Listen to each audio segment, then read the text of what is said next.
Hi, guys. We are gathered here today to discuss Invisible No More by Andrea Ritchie. And I'm looking at my piece of paper. I have like the original list. And I was like, what if you forget her last name? And I have so much highlighted on this list that I didn't even read it. So yeah, okay. So now I'm just verifying. This is how horrible would it be to disrespect somebody by saying the book was by someone else? So this book is all about police violence against Black women and women of color. And this book is another doozy. So I'm thinking about like what the right doorway into this material is. Any ideas? Anything?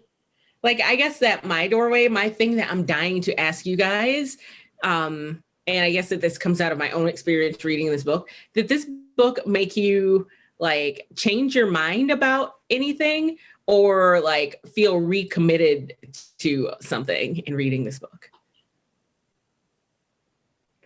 at all? Or maybe just confirmed everything, like for me, after reading this book, like there are some topics that I just didn't have strong feelings about before that I'm like, legalize prostitution, decriminalize all the drugs, please. Like that I, had not really thought about either of those topics explicitly, but upon reading this book, I now have very strong opinions about both of those matters. So that's why I asked such a very specific question posed as a general one. I didn't want to like jump in but I think reading this, it was a doozy and it was very frustrating and it reaffirmed a lot of what I kind of already think. It's nice to have something to refer to now when I have these arguments with people and I can go, hey, just look at this book and look at the sources in here. In my, I think, second to last year of my MSW program, I did some research about Black girls in schools and noted that there's nothing there.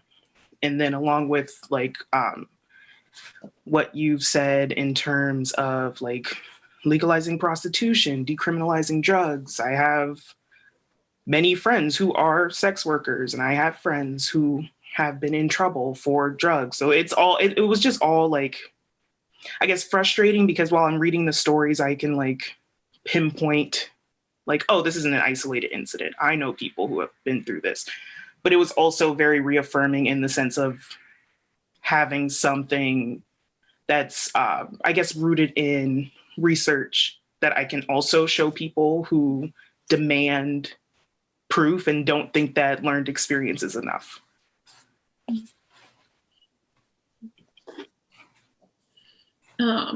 Yeah, this book was a doozy. There was a lot that I maybe kind of knew, but this book, there's so much more to like everything and like every chapter, every different thing that they were talking about, like Indigenous women, queer women, pregnant women, just like everything, just like really,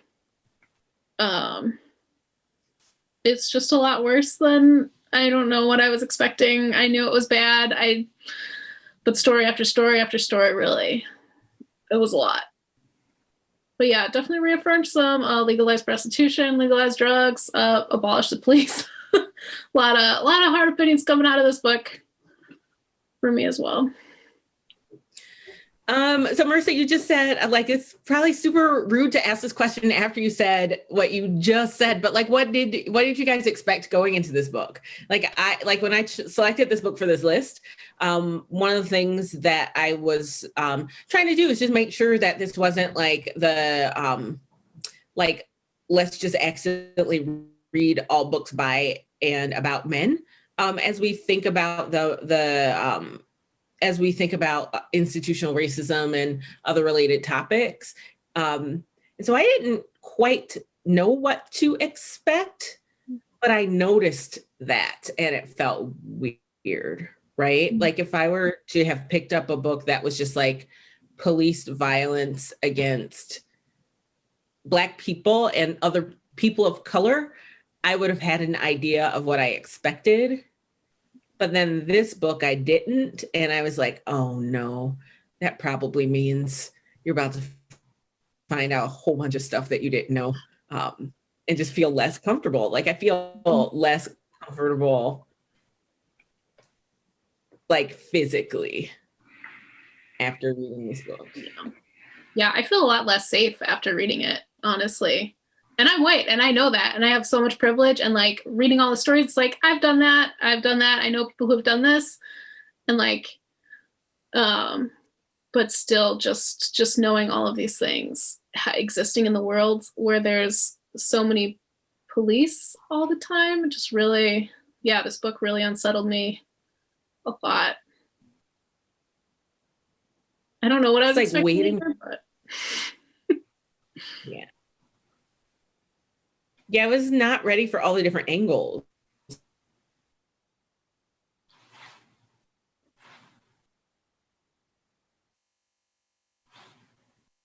Did I freeze? Did she freeze? You know what I mean? Like, yep. I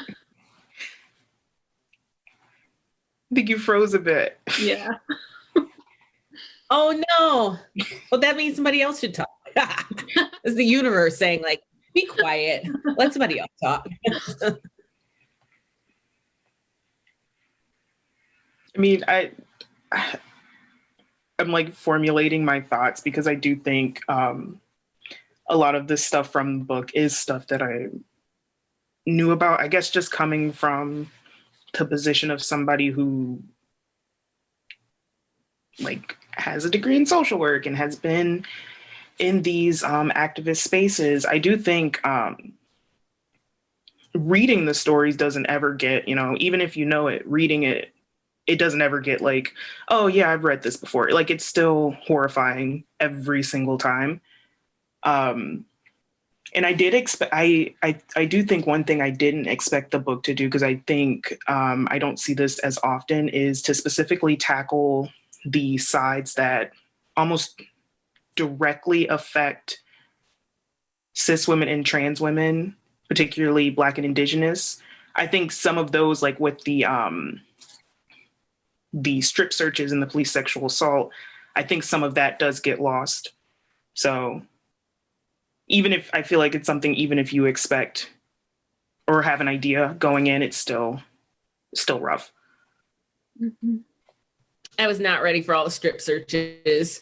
Like just the notion of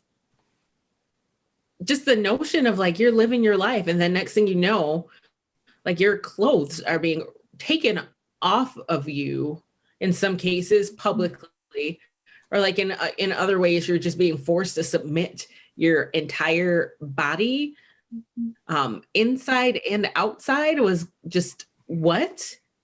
And there are certain violent elements of this book that, like, as I was reading it, I kept trying to I kept wondering, like, these people thinking in this moment, and I just think that that's the wrong but what are the people who are perpetrating this thinking in this moment, which I think is totally the wrong question. But like, what does that mean to be like, oh, I'm gonna make this person disrobe and bend over right now, right here, because I can, or because that's what the culture is. Like, what? I can't even imagine that being like a part of one's day. Like, you get up in the morning, have your coffee, go to work, and maybe you're gonna take someone's clothes off to search them. Mm-hmm. What? No, thank you. And I'll look at my notes. So one thing that I thought that this author did a really good job of doing is just really locating all the different areas where police enter women's lives, because it does seem that some of that looks a little bit different than some of the other circumstances. However, like, reading this on the tail of the new Jim Crow, it's hard to separate. It was hard for me to separate some of these circumstances and the general description of places that are being described. But like, just the body itself, the women's bodies and people who are presenting in ways that don't fall into very specific ideas of womanhood, or people who aren't allowed to inhabit those spaces, is just interesting to think about. And one thing that I found myself considering as I was reading these different elements, like I've said a few times that I feel like racism is a shapeshifter, or like it's like if it were an ingredient, it would be eggs, because it could take many forms and it's in everything. But like there's also this element of like creating in the non-dominant person, or the person who's like in the non-dominant group, like this desire or this like need to make that person take on different roles based on what you feel like doing, right? And like how sometimes these different roles are in direct contradiction to each other, right? Like, like some people are stereotyped simultaneously as like super submissive and then super aggressive, right? And that's interesting. Or like people being stereotyped as like super like dumb, but super crafty, right? And it just makes me think about the fun house nature of it, right? And it's like, all right, Yeah. here, like it's like a problem in search of a story, right? Like the main line is the same, and it's like, all right, now how do we make these details make sense right now? Yeah, that was really clear for me, especially in the just the long descriptions of existing while trans or non-conforming, where the simultaneously existing as like disgusting, like, oh, this horrific thing that cops are afraid of, but then also like hypersexual, they must be prostitutes. Like it's like these completely differing things. I think they, at one point, I forget if it's a quote from someone who had been arrested or from the author, but they were talking about how it was the cops reacting to their own horror at their own like arousal or attraction to these trans women, and then it's like they were sort of afraid of their own reaction to it. I don't know, I thought that was really interesting, and I was glad for the discussion of it, because we talk so much about policing gender and how it should look and how women should be and how men should be, and just why there's so much violent response to otherness. I don't know where else I'm going. There was a lot in this book. It's hard to go one place when there are so many different things to think about. One thing I thought was really interesting and effective in this book is like overlaying like the war on drugs with like broken window policing, with like immigration enforcement, with the war on terror. I don't know that those are four things that I would have stacked like independently as somebody like walking around in the world, casually taking in news and what have you. I don't know that I ever would have stacked those things on each other, but to look at like how they function in this very similar way, like even though different individuals and different groups have different lived experiences, just like the ways that these things function, having that common through line is interesting to think about, and perhaps useful in engaging in conversations with perhaps people who are like, well, if this thing happened, then you must have done something wrong in order for this thing to happen, right? And it's like, okay, so like these people as a group did something wrong, and these people, and these people, and these people, like everybody's always deserving this common treatment, this common like policing of movement, this common desire to punish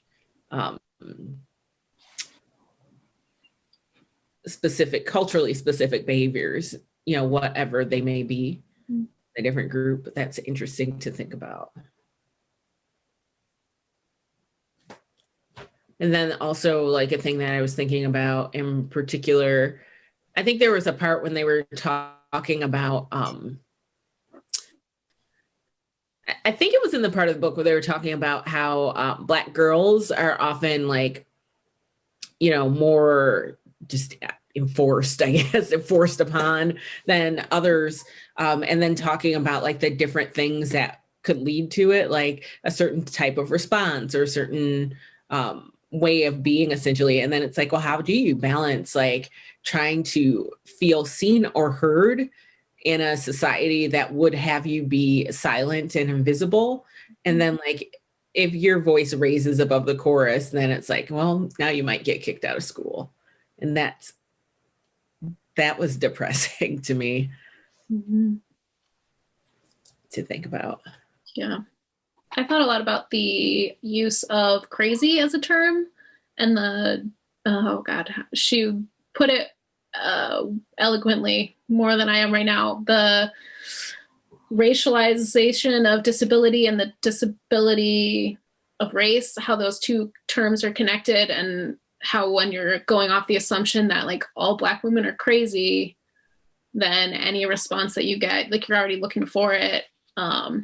And just the treatment of disabled people with various disabilities. There were so many different threads in this book that they pulled together so well, where they were talking about people who are deaf and how they don't respond because they can't hear the police telling them to hands up or whatever, or just so many people in mental health crisis, but how they just already treat angry women as crazy and labeling it crazy as just a justification for anything. Or she had a crazy look in her eye, so I had to shoot her, like all this justification by using that term.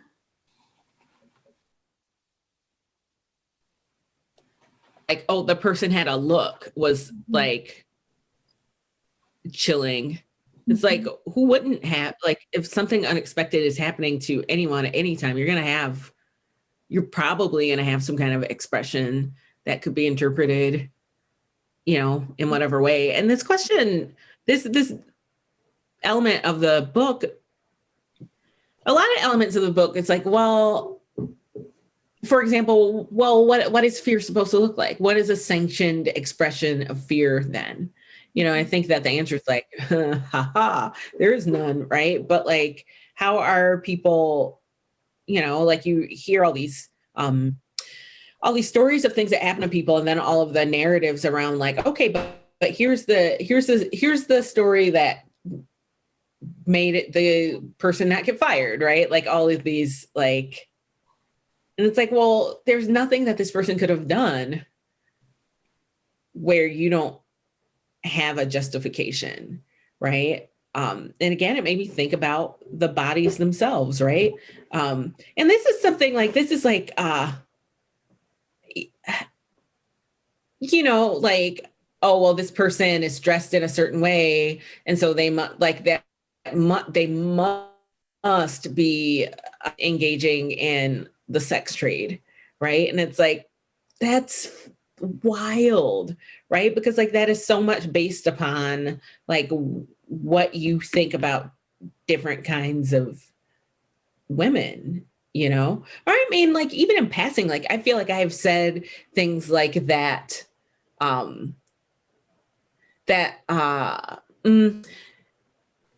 the following thing several times in life, right? Like, yeah, if I put on the same outfit that she's got on, she looks fine. I look extremely questionable. And like, when I think about that, it's like, wait a minute, like you are doing to yourself in this moment, like what is happening to all these people. And if you were doing this to yourself, you know, you see yourself as a full person, like that makes it even like scarier what that looks like. Right? Because like, I'm not putting on the same outfit as somebody else, you know, it's imaginary outfit and being like, oh man, I look like a matron now. Like, that's not the way that's going. Right? It's like, ooh, they really don't make these for people who like soak up some of the space because of body type. Right?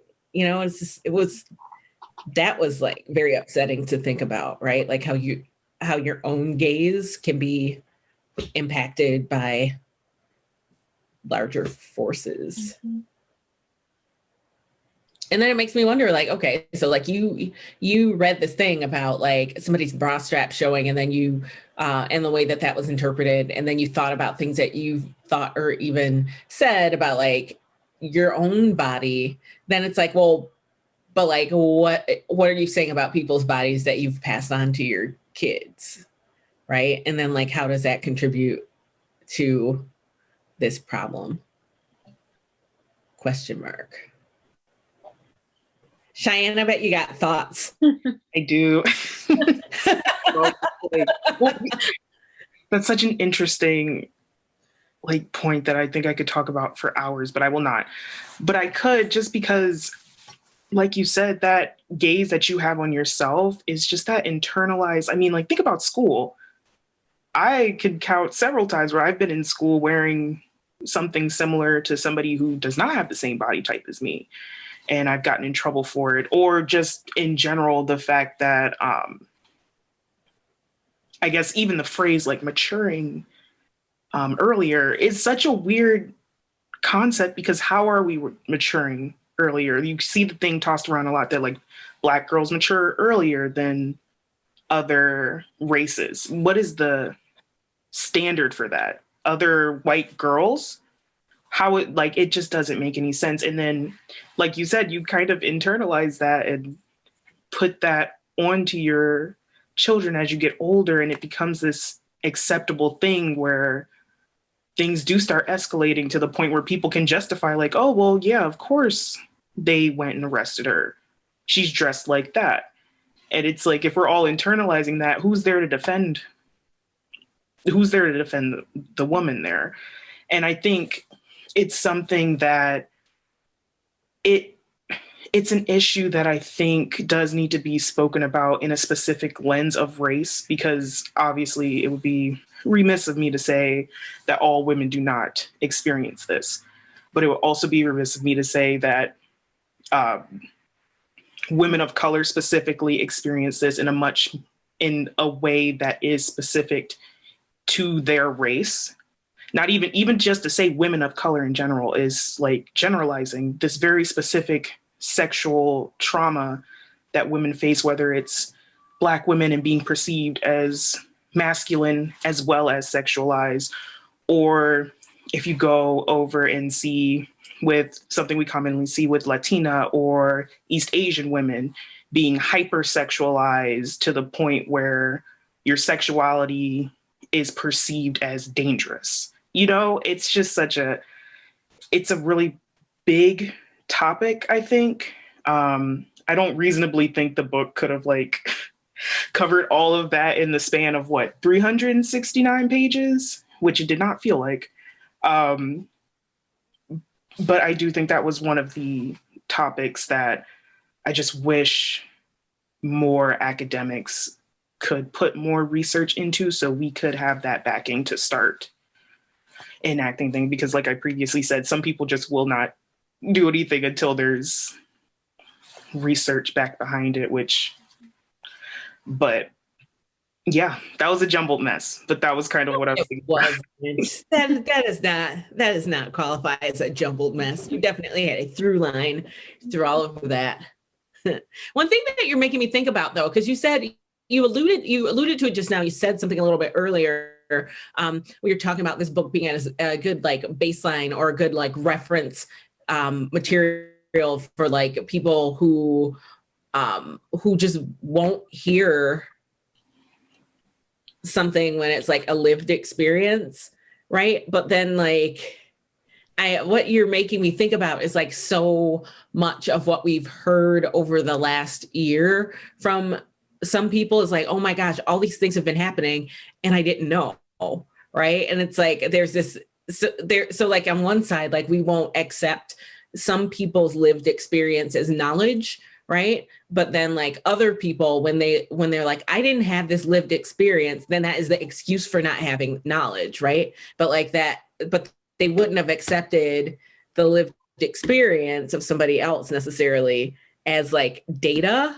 but they're like, oh my God, I didn't have any data. Like there's just like this, you're just making me think about like the ways that we like allow ourselves or each other off of the hook when it comes down to like learning more and digesting what we're taking in when it has to do with like super uncomfortable structures, right? Like I've been thinking a lot about that over the series in terms of certain things that like, you know, maybe I heard at some point or saw at some point that like I wasn't even considering it. Like if I were to talk to someone about like one of the topics of any of these books, I just would never use those examples because I hadn't tagged it as like things, you know, right? Because I hadn't read it or like taken it from some source. And it's like, well, that's super ridiculous. Like, and what, again, like that's that same thing, right? Like that's the same thing of being like, all right, and these are the bricks that you have contributed to this system, right? Like by just allowing certain things to just like not exist as like information or like in your own metadata, like that's like, oh, okay, all right, there's some complicity for you, you know, and you're reminding me of that here when we're talking about, you know, the fact that in some cases that we feel like we have to have like this book. And I'm not suggesting that like try to use data is like, you know, being complicit. I'm just saying like, for me, it's like, I feel like I've had to think about like, what are the things that live in your own personal library that you are not acknowledging as knowledge because that kind of knowledge is not valued, right? Let's see, as I squint my eyes and look back at these notes again. So like this book talks a lot about how different pieces of one's identity like stack up on each other. And I thought that was super interesting. And it reminded me of, I mean, this is sort of a like, maybe it's not funny. I feel like I shouldn't say it now because like if I say it and you guys are both like, that was not funny, I'm just gonna be like, series over, and just close my computer. But you know, this book was making me think a lot about like the ways that like race is genderized, you know, and gender is racialized. And it's not a thing that like I think about all the time, but it is a thing that I've thought about before. And one way that I realized that at one point was thinking about some of the language that we use. Like this book was very interesting because it was like making us look at the different stereotypes, particularly like behavior stereotypes, gender stereotypes that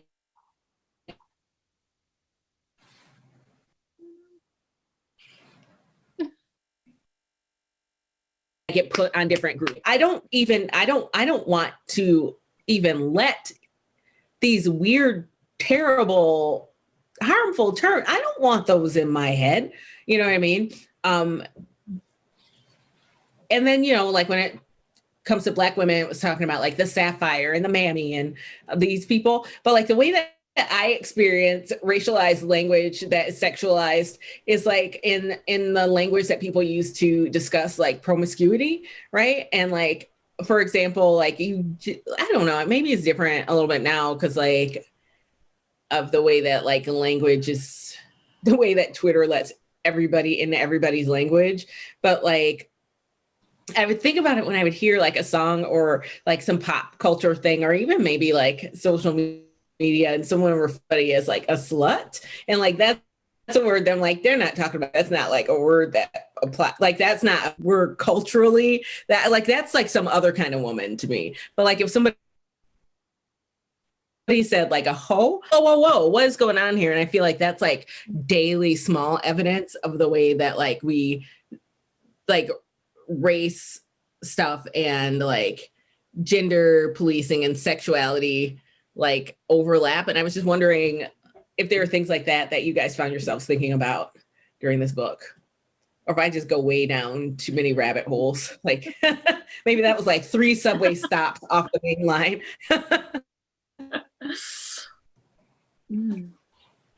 No, I think that exact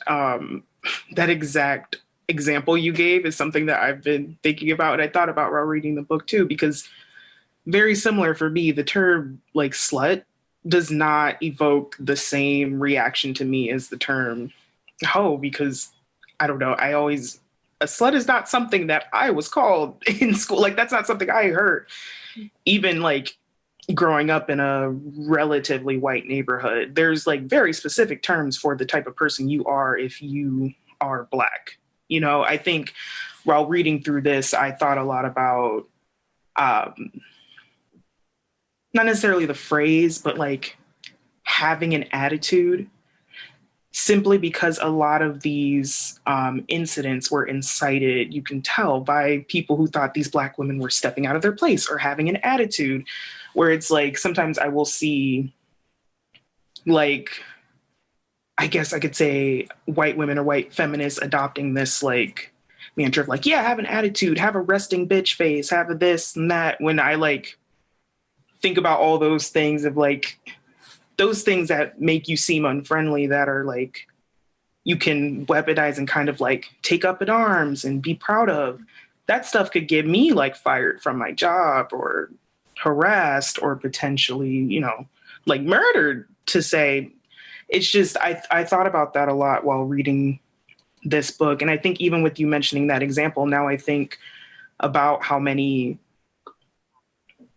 I guess, when we go into like how many feminist events, for example, even using this language that isn't relatable for anybody who didn't grow up in that, such as like the slut walk. That's not relatable for me. Not to say like the solution to that is to rename it. Like, it's just, it feels empty, I guess I could say. I was thinking a lot about that while reading this. It's probably actually, now that you mentioned that, that's probably what was playing in the back of my mind, right? Because I remember like reading about like the slut walks and like reading about like how powerful that felt to people, and then just feeling like, okay, that is somebody's experience, right? Like, and maybe that's why, you know, the book did talk about like the policing of sexuality, but it's probably that was like hanging out, shining that particular light. And then just like the different ways that, I guess that this book just made me think about like the different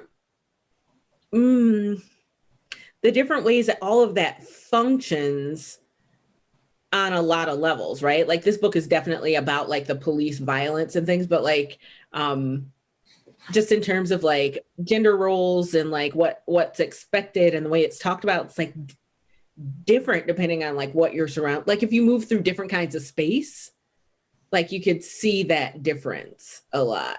Or like, I don't know, and this book made me think about that quite a bit, you know. And then it also made me think about like, you know, what are the roles that different people are expected to fall into? And then like, I don't know, it's almost like tools in your toolbox in some ways. Tools, or what are the things that you're carrying around that like you can use, or like any tool can be used against you as well, right? But like these things can go one way or another. And then one thing this book had me questioning and thinking about were, you know, like you read a book that's about like police violence specifically impacting Black women and women of color, and then like you're gonna immediately think about like your own experience. I think that most women who read that book will think about like any encounters and experiences that they've had with police officers. And fortunately, I've had very few, but there were some that I was like, I'm glad I didn't read this book before this, because I would have probably been acting real weird, and that interaction might have been different, right? Like this is like, I tell the story as a funny story, but like there's this one time where some, like this apartment I was living in, somebody piece got stolen and a police officer was like knocking on people's doors, asking them if they had seen anything. And I was like in my apartment, like chilling out. You know, Alex was at his dad's house or something. I was there by myself and I was cooking.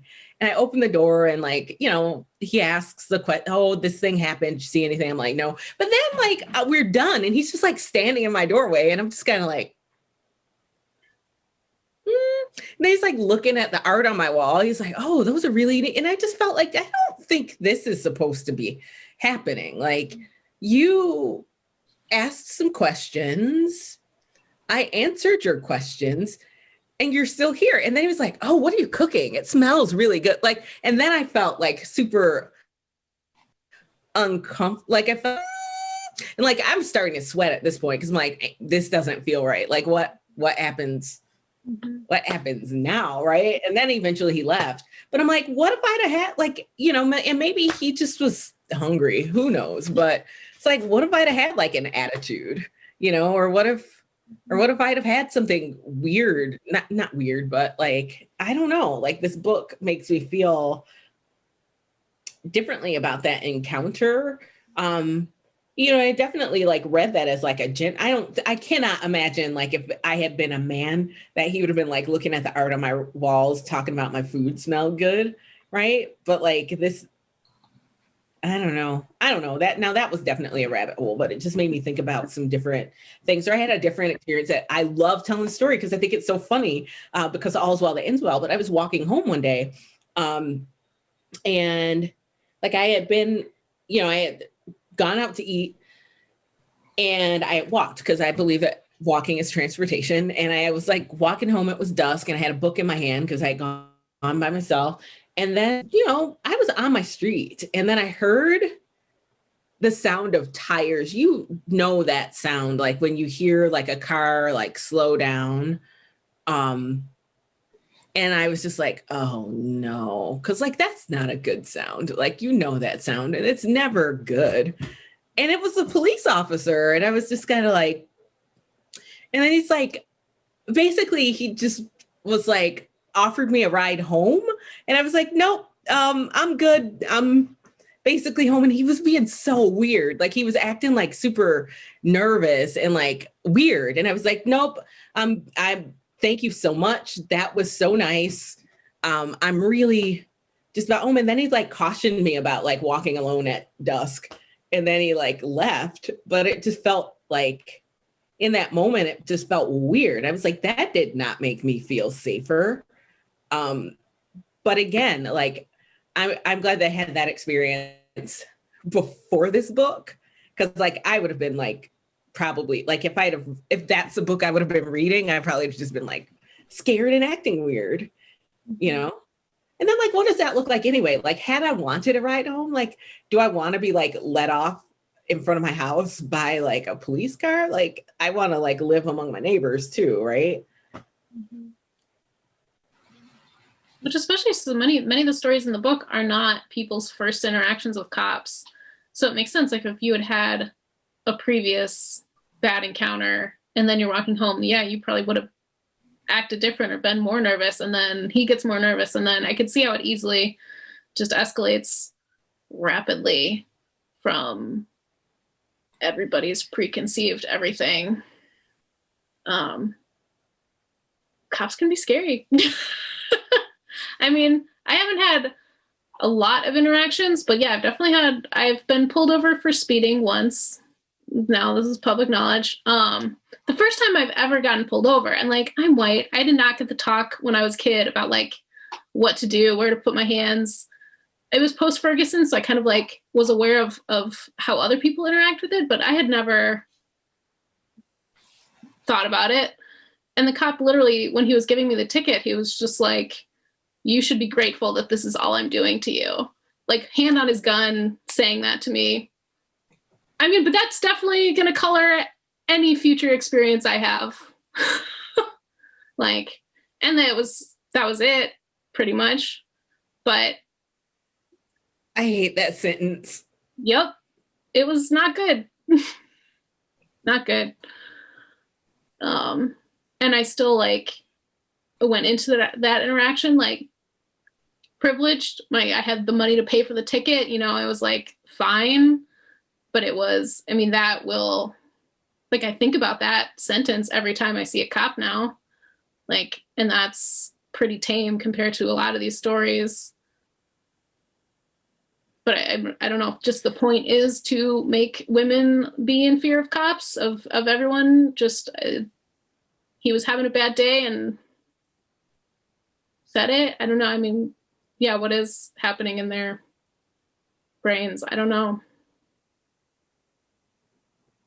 I guess the other thing that the book was making me think about is like with Mr. like your cooking smells good, right? Like this book specifically was making me think about like what we are asked for in terms of performing gender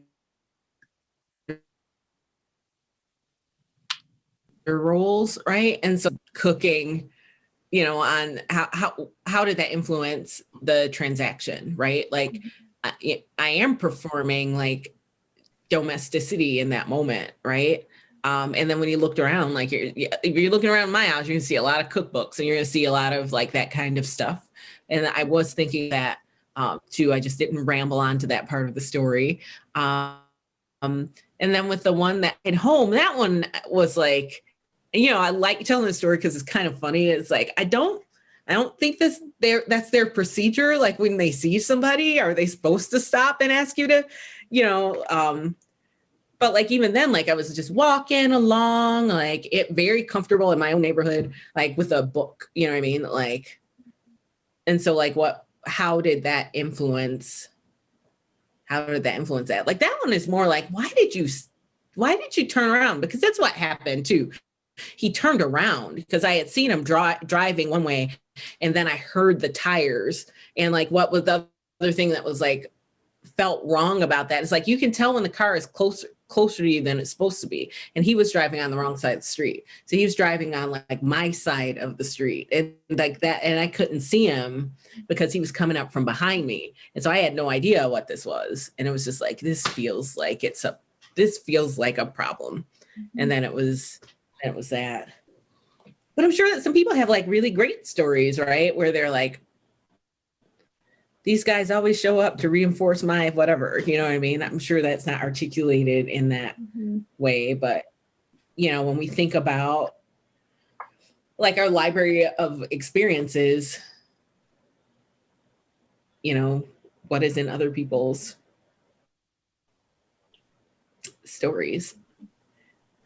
But it's stuff like this that makes me Cheyenne, I always feel like I want to like, sorry. I was like you have like a quieter countenance. So I'm always like, wait, pause and make sure you're allowing room for Cheyenne, because if you don't, she's not going to get a chance. No, I'm so sorry. I just like, I think about things and like, I'm never sure when I can be like, oh, hey, but I guess like thinking about and hearing about experiences with police officers is making me think more so about, I've had more experiences with people weaponizing police, the threat of police against me, as opposed to direct police officer encounters.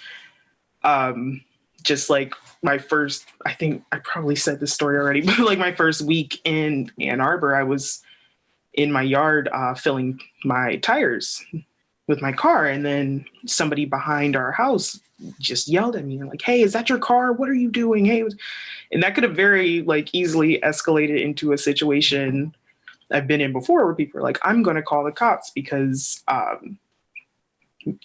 guess living in the spaces that I live in, I've been in a lot of places where people don't seem to think I'm supposed to be there, or that I'm doing something that I shouldn't be doing. And I always like that story. I do, like you said, I think back at it and it's like funny to me because of like, oh, why would I be filling the airs of somebody else's tires like before I steal it? Like it doesn't make any sense to me, but like thinking back, it's like, that's scary. I don't like everyone of the pleasure of flat tires, and that's like your I'm like a serial tire filler or something. Like I don't like filling my own tires, so I wasn't doing that for fun.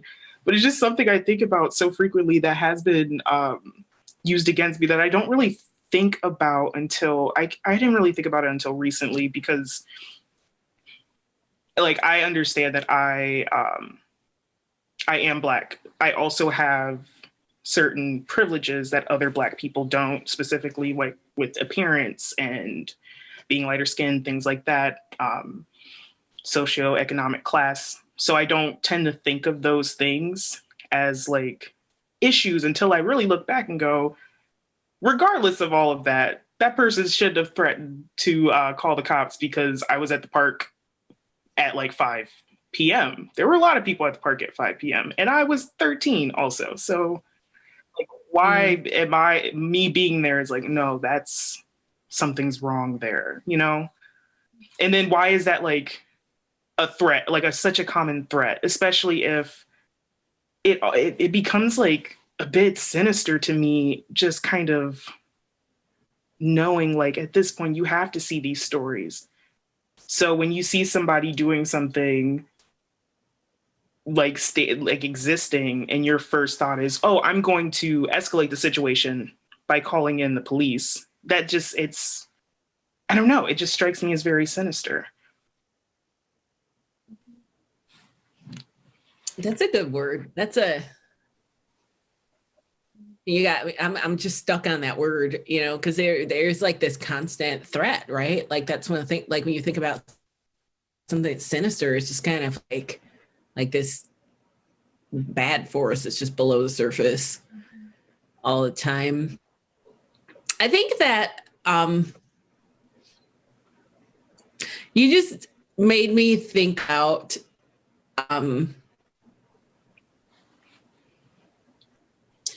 color privilege, right? Because it's like, that's a thing that like when I'm thinking about different situations,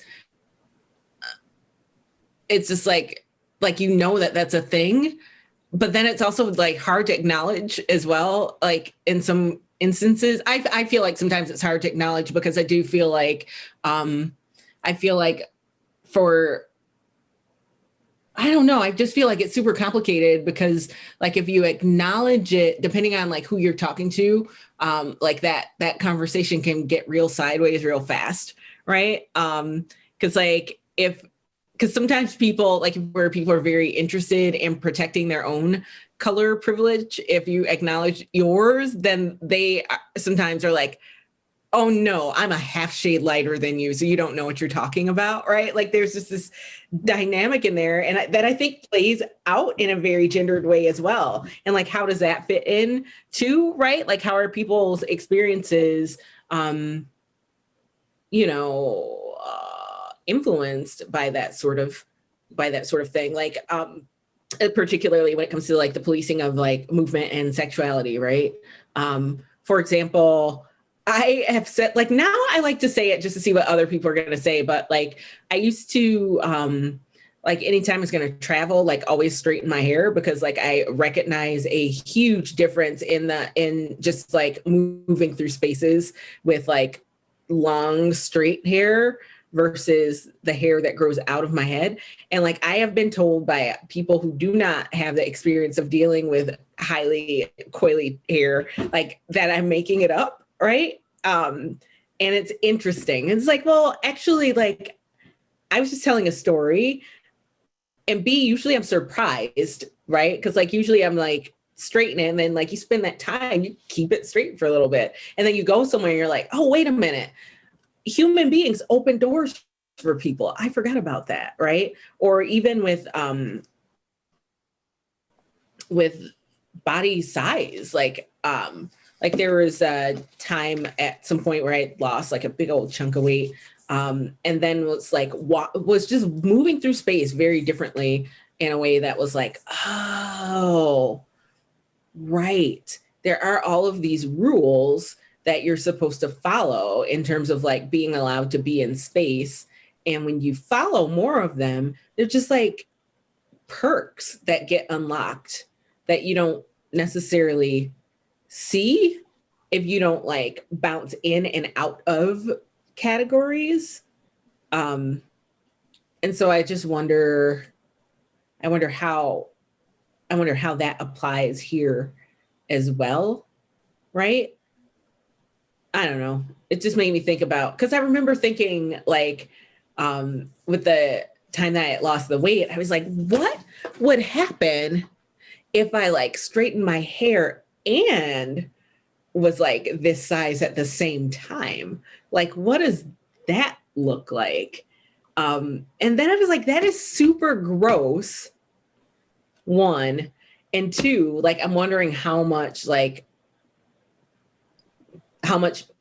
people weaponize their different pieces in their tool set, right? Like, upon having the sweet, sweet taste, right, of like the margin of some of the perks, like my first thought was like, wait a minute, how do you harness that, right? And which makes it hard for me to believe that people aren't consciously weaponizing stuff. Because I don't think that I'm a worse human being than like the masses. I don't necessarily think I'm a better human being than the masses, but I don't think that I'm worse than everybody either, right? And so like thinking about, so like to like get back to where this tumbleweed was trying to go,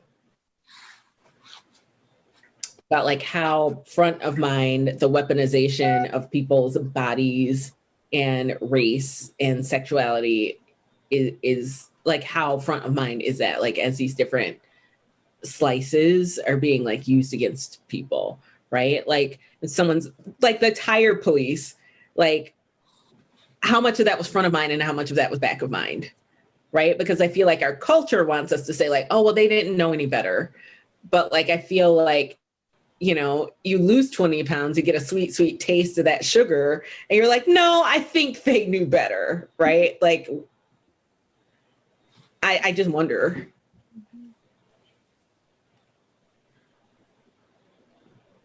You guys are like, don't want to touch it, not touching it. I think that's a really good train of thought. And that's like literally what keeps respectability politics alive and well in the year 2021 and beyond, unfortunately. And it does seem like even within this book, we have this outlining of a clear fact that policing is part of the system of white supremacy that has kept America going, basically. So when you do taste like, I guess not even as, you know, as a Black person or as someone that is a person of color, you can never exactly fit into that mold of white supremacy. No matter how much you try, you will never fit into that. It wasn't made for you. But even if you play a little more towards it and you start to see those privileges you get, then I do think you do start to think like, okay, well, if I did this, like for instance, sometimes I wear wigs. I have a blonde wig. I feel like Hannah Montana when I wear it because I'm like a completely different person. I get so many different. I have follow-up questions about these two experiences because I know in my heart they're very different. Yeah, it's so different. And it's interesting because I feel like when I see it and then I like experience those perks, like it makes me think like it's kind of tough to convince people that the system that they like benefit from is bad, because for people who their first thought is, oh, I can call the police because they're always going to do the right thing and they're going to protect my neighborhood. How do you convince them that this is bad, but it's not necessarily affecting you specifically? Or in the case of, say, policing of lower income neighborhoods across the nation, it's affecting you, but in a way that's also still benefiting you or the people that you look up to. It's like, how do you convince people that just because this one thing is good for you doesn't mean it's good for everyone else? And I think you can get in a conversation like that with every like group, such as like in the summer when I saw the like reigning chant of like within Black Lives Matter, like, I have a son, like I'm standing up for this because I have a Black son. It's like, well, you also have a Black daughter, or you are a Black mom. Like, what about, you know, your safety as well, or your daughter's safety? How do you convince people that just because it doesn't affect them, like you should still be kind of worried about that? Not expecting an answer to that, but just something I think I thought about. That one of the things that is like so one of the things that this book makes me think about that you're touching on is like, when we talk about when we don't talk about the experiences of women, or when we center the experiences of like how these things are impacting boys and men, I think that it can also create a false sense of safety, right? Like if you were thinking about like how these forces work, and it's a thing, and it's a big thing, and it's been like all of these years, and like every time you see it mentioned, it's like talking about like boys and men, then like how prepared are you when your time comes, right? Or like when, oh, it's me today, like you're not like what disservice are we doing to people in terms of like mentally preparing in some ways for what could happen? I understand, like, again, people's positions, people's personal privileges put people all over the map too, right? Like for somebody that's like a totally ridiculous prospect. And they're like, I have eyes, and I have, and I know what's happened like to me and everyone around me, but like other people are positioned differently. And what does that do? And then like, and like you're saying, what does that communicate about the value of women? You know what I mean? And there's always like this,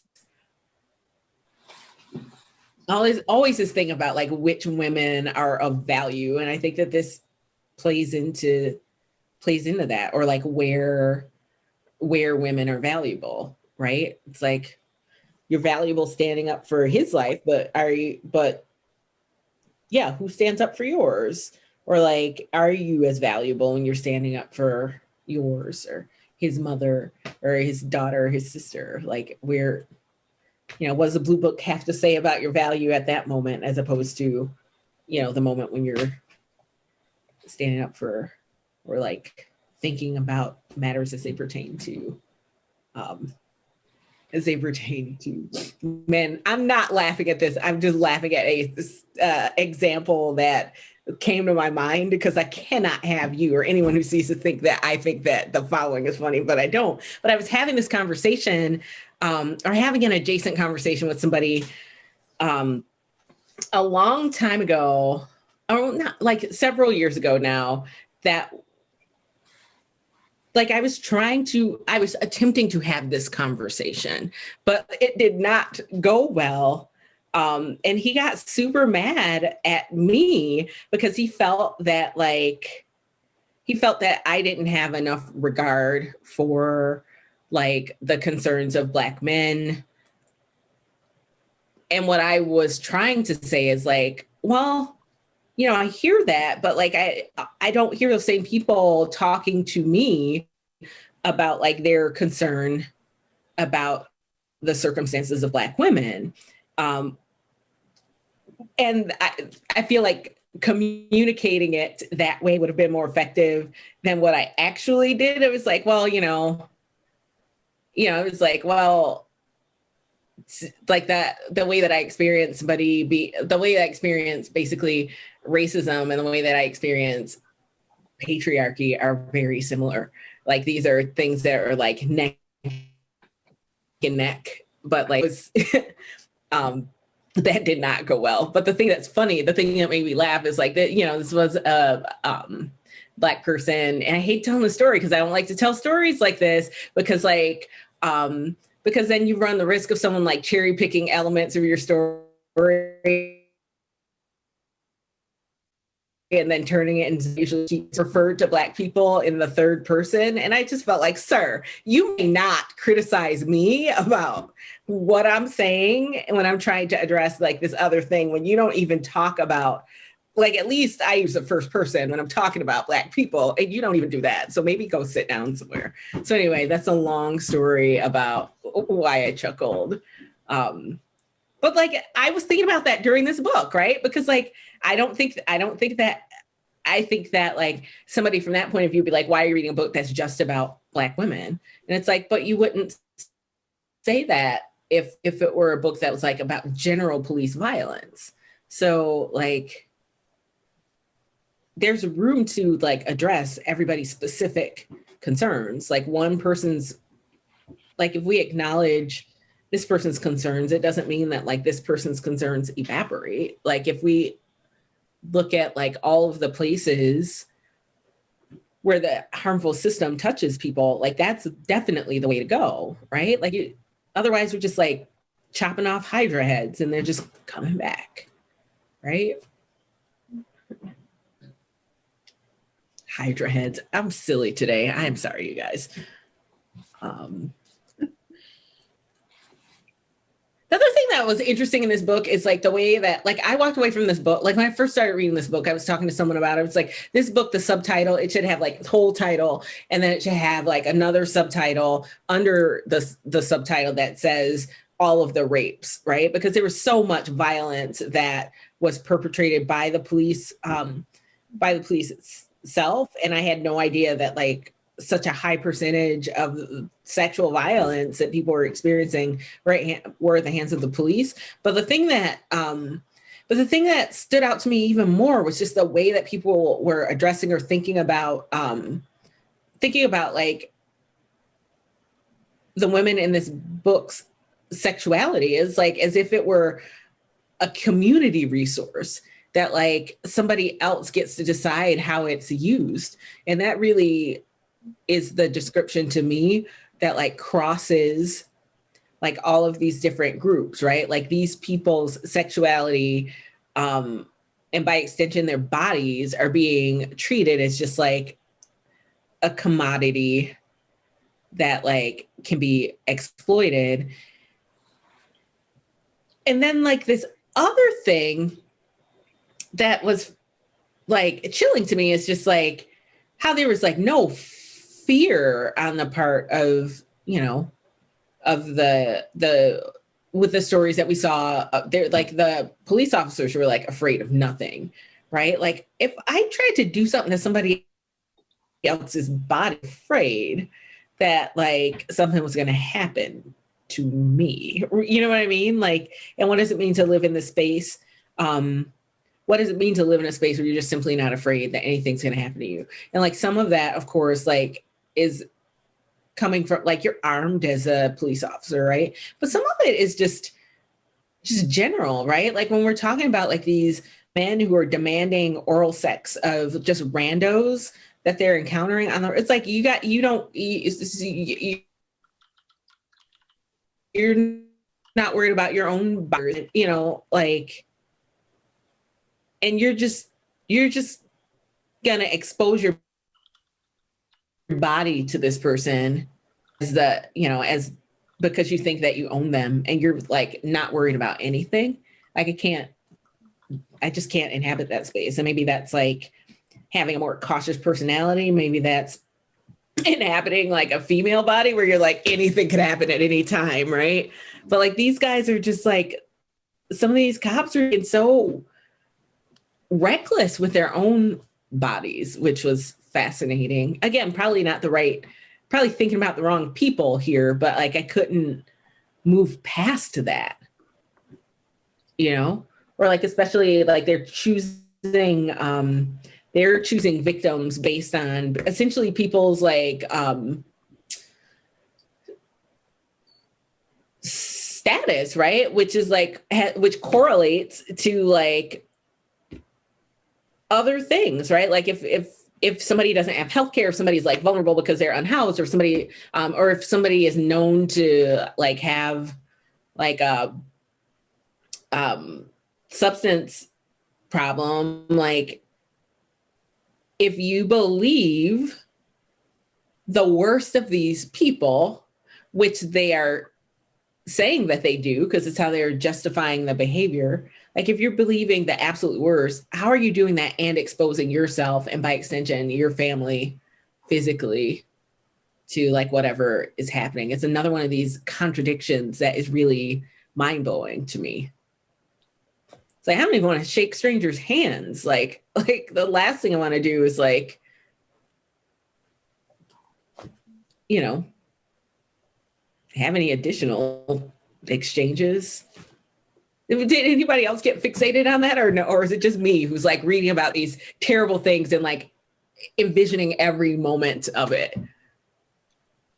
I think in the beginning of the book, where they kind of go into the history of women and policing, even going back to like basically the invention of America and then also slavery. I mean, you see it there as well with that aspect of slave masters, and you have Black women who are simultaneously seen as masculine workers and also beings to enact sexual violence against. They're seen as dirty and impure, but also a sexual object. And I do think seeing that thread being drawn from basically from introducing slavery to the US to now, it's still being there. I think that's kind of where I go with that idea. It's like the power aspect of it, or the aspect of I can do this whenever I want, because it's like the guy who runs the rape kits is my best friend, and the chief of police comes to my house every Sunday. I can do this whenever I want. It's like that power aspect of it. That's kind of what I was thinking of with that.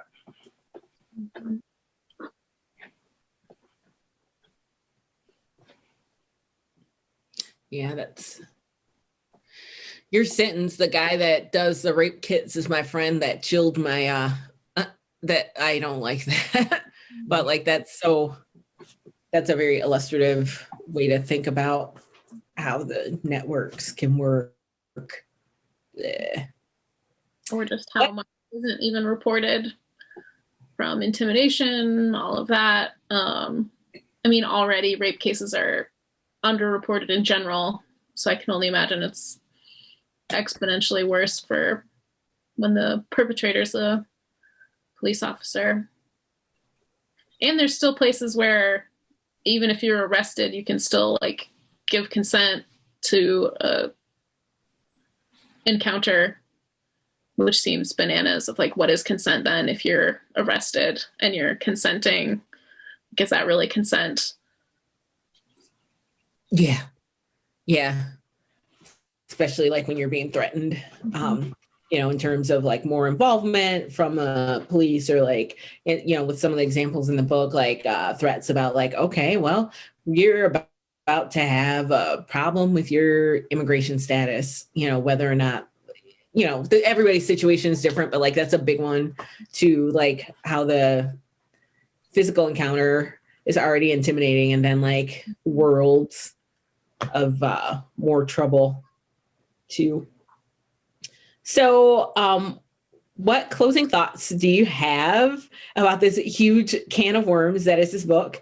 Or did this book make you want to think or read about anything more in particular as a next step?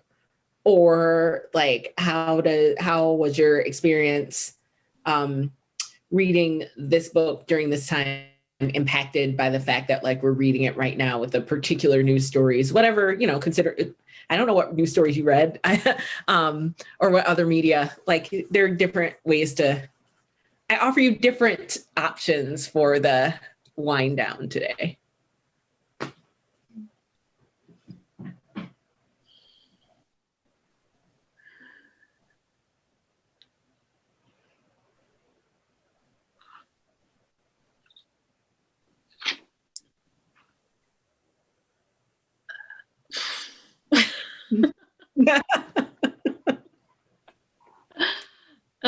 Just lots of exhaling. That's the wind down, like, whoo, it's juicy. Yeah, I don't have a concise wind down. I mean, certainly this was living in concert with other things that I've been consuming and thinking about, like, I was thinking a lot about the documentary The Invisible War, which is about in the military rape, officer against officer, or within the military. And I was kind of wondering about, I mean, there are obviously police officers who are women and immigration officers who are women, and I was thinking about one of the studies that I had seen about how many police officers go home and beat their wives or her children. There's so much violence against women at home and in the workplace. It's just everywhere. I don't know. There's just a lot of things and it's all bad. And yeah, I don't quite know where to go next. I've been thinking a lot about like, now what? It seems like a lot of the work of this book was raising awareness about how policing affects women of color and trans people of color. And that's kind of been the first step, which I think they've been fairly successful at. I mean, I had heard some of the bigger cases. I hadn't heard, obviously, all of the cases, but I think it's like growing in awareness and in the public consciousness. But just thinking about how to move forward with the work. I think with this, because this is going to be broadcast, I think with this, we did spend a lot of time talking about how uncomfortable it is. However, I would like to really reaffirm that I do think more people should read this book, and with the knowledge that it is going to be uncomfortable, but I guess unlearning systems that may potentially benefit you or do not affect you is going to be uncomfortable. When you learn about injustice, it's going to be uncomfortable, but I do think it's really necessary. Like with what you said, Marissa, it's like you can have all the awareness in the world that racism exists and that misogyny exists. So what are you going to do? Like, you know, like what's happening next? I'm aware that these problems exist. I think a lot of people are aware that these problems exist. You know, what are we going to do now? It's that type of feeling. I do think with reading this, I had previously been trying to initiate some research around Black girls in school, and it kind of reignited that for me, which I'm very thankful for. But I did just want to leave off on the note that we talked about how uncomfortable this book is, but that does not mean do not read it. Like, please read this book and be uncomfortable, I guess I could say. I think that one of the things that this book, that I appreciated about this book is that it didn't, I don't even know how to, I feel like a lot of books make sure, and I think that a lot of books make sure to make the argument about how racism hurts everyone, which I think is valid. And I think that that needs to happen. But I become concerned sometimes when I feel like the message is almost like, well, this thing, even if you don't see that it hurts you, it's actually hurting you. And so that's why you should care. And it's like, no, but you should care. We should all care because it's hurting anybody. Like, it does not have to hurt you for you to look at something that is terrible and not want that to happen. And so like, that is one thing I do appreciate about this book, because she was not leaning on that. She wasn't like, all right, time out. Let me take a moment to tell you why this thing is impacting you, even if you don't see what the impact is. And I appreciated that upon reading a bunch of other books where I didn't see that as much, right? Because I feel like, like you read these very difficult things, as you're saying, like these very specific cases, which when you're reading about it detail by detail, it's just, it's like, oh, but it's also very effective in making you face like that was somebody, like the people who were killed, I'm thinking about in particular, is like that was a person. And like these things that we just walked step by step through, like that person did not deserve this. And so I thought that like, that's a thing that I want to make sure that I continue to think about, right? Like some of these books have made me think about, like sometimes when we talk about like an injustice, we want to like find the most innocent party and then talk about like the injustice upon that person, which is different than what I'm talking about a little bit, but it's like, it shouldn't matter. it shouldn't matter like if somebody is like, if that injustice hurt you directly, or it shouldn't matter if that person did something wrong. Like the things that happened to them were still wrong. And like I think need to, like that's a place where I think that we need to get to, right? Like when we see something that was wrong, I think that like we collectively have to